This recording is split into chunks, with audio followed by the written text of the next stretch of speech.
News views में आपका स्वागत है। मैं राजेश महाजन। न्यूज़ है कि विदेश नीति में कुछ फेरबदल हो गया है। पिछली बार जो मैंने एपिसोड बनाया था उसमें मैंने आपको बताया था कि विदेश नीति में काफ़ी कुछ ऐसा हो गया है जहां पे भारत फंसता हुआ नज़र आ रहा है। आप मेरे पिछले एपिसोड में देख सकते हैं। लेकिन इस बार विदेश नीति में दोबारा बदलाव आया है, वही जो 70 सालों से हमारा देश करता रहा है। जो देश हमारे दोस्त हैं उनको हमने दोस्त माना, लेकिन मोदी जी ने पिछले 10 सालों में कुछ इस तरह से बदलाव किए और बदलाव के कारण अब उसमें कुछ ऐसा हो गया कि वो फंस गए थे, यानी हमारी विदेश नीति फंस गई। भले ही मोदी जी चाहते थे विश्व गुरु बनना, उन्होंने सब देशों के साथ या सब देशों को साथ लेकर चलने की उन्होंने कोशिश करी, लेकिन ऐसा नहीं होता कि सब देशों को एक साथ ले लिया जाए, क्योंकि कुछ देश की अपनी अपनी एक योग्यता होती है और उनका अपना अपना एक व्यवहार होता है, वो कौन से किस देश के साथ कैसे चलते हैं।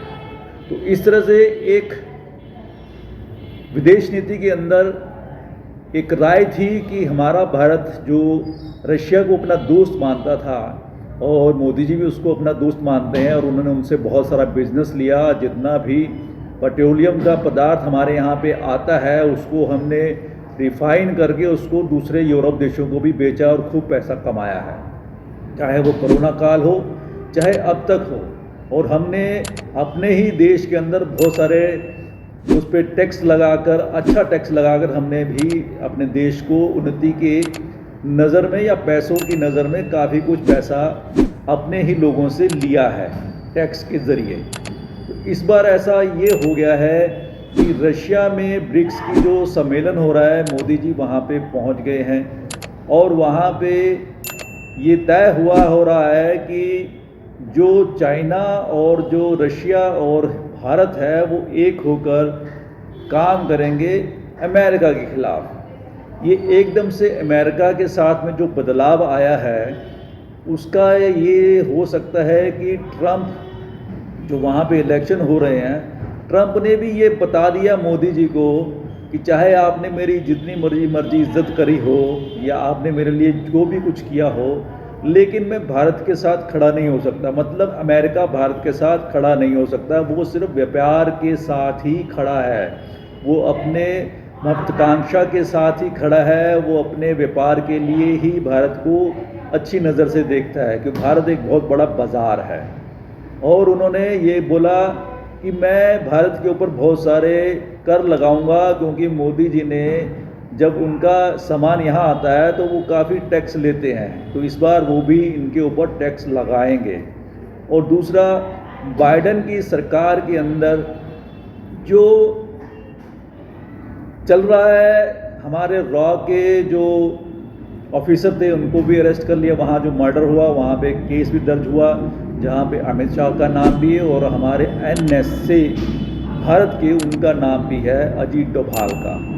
तो भारत का उनके साथ भले संबंध व्यापारिक अच्छे हो जाएं, लेकिन मोदी जी को ये पता चल गया है कि अमेरिका हमारे साथ कभी नहीं खड़ा हो सकता है, क्योंकि सालों से वो पाकिस्तान के साथ खड़ा रहा, उनको एड देता रहा और भारत के खिलाफ उनका अपना कार्यक्रम चलता रहा। तो मोदी जी को शायद अब समझ में आ गया है ये जो अमेरिका है सिर्फ व्यापारिक संबंध चाहता है। और उन्होंने जो इजराइल के साथ भी संबंध बनाए हैं वो अमेरिका की सोच के हिसाब से बनाए थे, और इजराइल के साथ जो उन्होंने बिजनेस किया अब उसका खामियाजा ये पता चल रहा है कि जो ईरान है वो इजराइल पे हमला कर चुका है और वो आगे भी कर सकता है, और इजराइल ये सोच रहा है कि वो आगे क्या करे। और रशिया ने भी ये बोल दिया है कि वो ईरान का साथ देगा। अब इसमें भारत का जो बिजनेस का जो मॉडल है वो रशिया के साथ बहुत ज़्यादा है, और रशिया हमारा पुराना मित्र रहा है। तो ऐसे में चाइना भी चाहता है कि अमेरिका के खिलाफ काम किया जाए, क्योंकि अमेरिका सबको दबाने की कोशिश करता है। अब मोदी जी को समझ में आ गया कि हमारी जो 70 साल की जो नीति थी, विदेश नीति थी, वो यही थी कि हम अपने परिवार को, अपने जो पुराना जो हमारे साथी हैं उनको ना छोड़ें, दूसरों के पास ना भटकें। तो इस बार उन्होंने ये तय कर लिया है कि इस बार वो उन लोगों के साथ जाएंगे जो उनके साथ व्यवहार में, हिमायत में, उनके साथ में खड़े रहने के लिए तत्पर रहते हैं, चाहे कितनी भी बड़ी मुश्किल हो। अब वो इज़राइल को पसंद कर रहे थे, अब उनको पता चल गया होगा कि पैलेस्टाइन के साथ में ईरान खड़ा है और ईरान के साथ रशिया खड़ा है और रशिया के साथ और चाइना के साथ मजबूरन खड़ा होना पड़ रहा है भारत को। तो यही हमारी पुरानी विदेश नीति थी और वही विदेशी नीति के ऊपर आज मोदी जी दोबारा वापस आए हैं। तो मुझे लगता है कि आगे कुछ जो होगा वो भारत के लिए कुछ अच्छा ही होगा। धन्यवाद।